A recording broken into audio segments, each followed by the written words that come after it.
Okay, imagine a place so huge and so hostile that its nickname is the Sea of Death. We're talking about a landscape of massive sand dunes, dunes that are constantly shifting with the wind, basically swallowing anything that gets in their way. For centuries, this was the Taklamakan Desert in northwest China, just an impassable blank spot on the map. So what if you had to build a road, a modern steel and asphalt artery, right through the heart of it?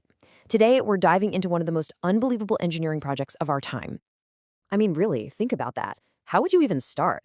It sounds completely impossible, doesn't it? And this is the exact question that stumped engineers for decades.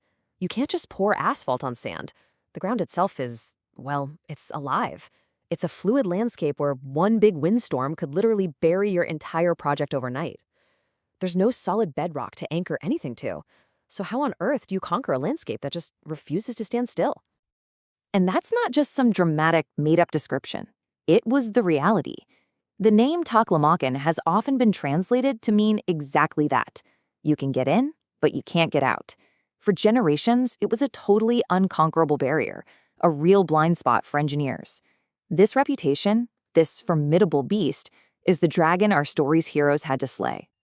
So what would possess anyone to even try to take on a challenge this huge? Why pour billions of dollars and tens of thousands of workers into paving a road through this unforgiving wilderness? Well, the motivation, as it so often is, was buried deep, deep beneath the surface. And there it is. Hidden under that endless sea of dunes is an incredible prize, a massive reserve of oil and natural gas. We're talking about a third of China's entire reserves. To get to those resources, which were absolutely crucial for a rapidly growing economy, China had to do the unthinkable. So this was never just about building a road. It was about creating a strategic lifeline to power the entire nation's future. And just look at the difference this made for people. Before this highway, crossing the desert was this grueling trek that could take weeks, sometimes even months. Trying to transport heavy equipment was a logistical nightmare. And afterwards, that same journey was cut down to just a few hours. I mean, can you imagine if your daily commute went from weeks to just a couple of hours? It's a complete game changer. To really get how big a deal this was, you have to understand what the engineers were actually up against. It wasn't just one problem. It was a triple threat. First, the obvious one, those constantly shifting dunes that could rise 20 meters high and just swallow the road whole. Second, the absolutely brutal climate. We're talking surface temperatures that could hit a blistering 70 degrees Celsius, that's 160 Fahrenheit, and then plummet to a bone-chilling -25 Celsius in the winter. And third, the ground itself. You see, desert sand is unbelievably loose. 40 to 50% of it is just air. It's like trying to build on a giant pile of feathers. Okay, so how do you solve problem number one?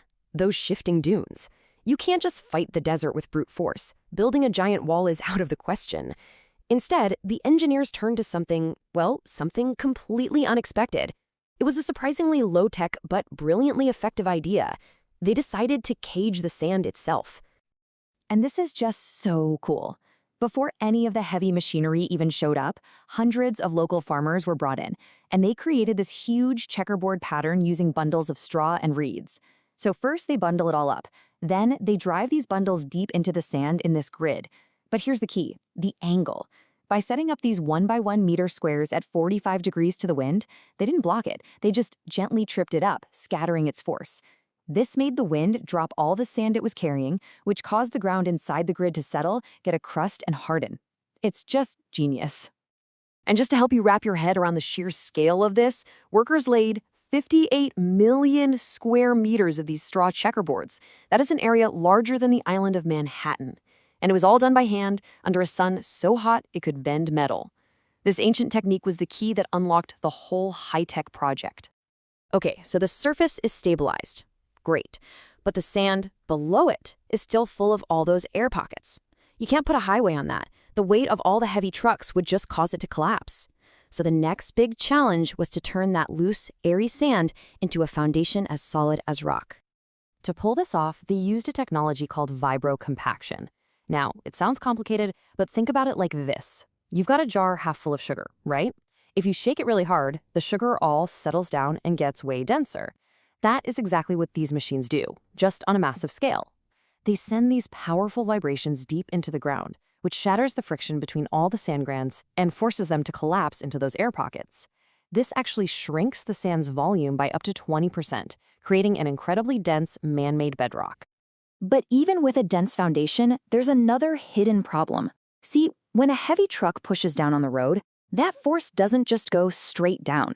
It also pushes outwards, to the sides, kind of like when you squeeze a water balloon. On normal ground, you just drive deep piles into the bedrock to stop that from happening.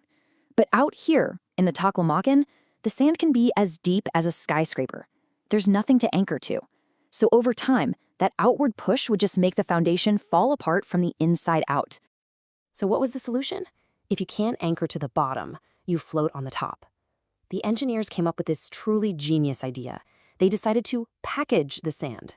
They laid out this flexible armor, this 3D honeycomb mesh made of a high-strength polymer called geocells. This grid basically acts like a skeleton holding the compacted sand inside its millions of little cells. It physically stops the sand from pushing outwards. This lets the entire roadbed act as one single, stable unit that literally floats on top of the sea of sand. And you know the success of that very first highway back in 1995? That was just the beginning. It was the proof of concept. And that success led to even bigger, more ambitious projects. In 2017, the G7 Expressway opened, a massive 2,540-kilometer road that became the world's longest desert highway. And then they took it to the next level, a railway. In 2022, they completed a full rail loop around the entire desert. But it's the design of this railway that's truly mind-blowing. To get around the problem of sand burying the tracks, the engineers made a pretty radical decision. Over 65% of the line, that's more than 500 kilometers, runs on elevated concrete bridges, held up by over 11,000 pillars. This design lets the desert winds and all the sand they're carrying just pass right underneath the tracks. It's an elegant, if incredibly expensive, way to make a railway almost immune to sandstorms. But the story doesn't end with just conquering the sand. In one of the most surprising twists you can imagine, this massive infrastructure project, built to get to fossil fuels, ended up becoming a showcase for renewable energy. The Dragon, as it turns out, became a green one. So how'd they do it? Well, they turned the desert's greatest weapon, that scorching sun, into its greatest asset. The area gets over 2,700 hours of sunlight a year. So engineers installed 86 solar-powered pumping stations all along the highway. These panels generate enough electricity to pump groundwater from over 100 meters deep, and that water is then sent through an underground pipeline network using super-efficient drip irrigation, which sustains a green corridor of over 200,000 trees in a place that gets almost zero rain. And this is the incredible result. A place where sunlight makes electricity, electricity pumps water, and water creates life. The highway built to service oil fields has become the world's very first carbon-free desert expressway. It's like an ecological laboratory, where a once barren strip of land is now a thriving green artery.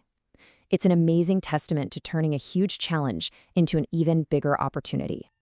So we're kind of left with this thought. This whole project proves that with enough ingenuity and determination and a willingness to work with nature instead of just against it, we can reshape our world in some pretty incredible ways.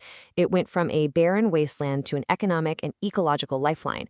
And it really makes you wonder, if we can make the desert bloom and tame the sea of death, what other impossible challenges are we ready to conquer next?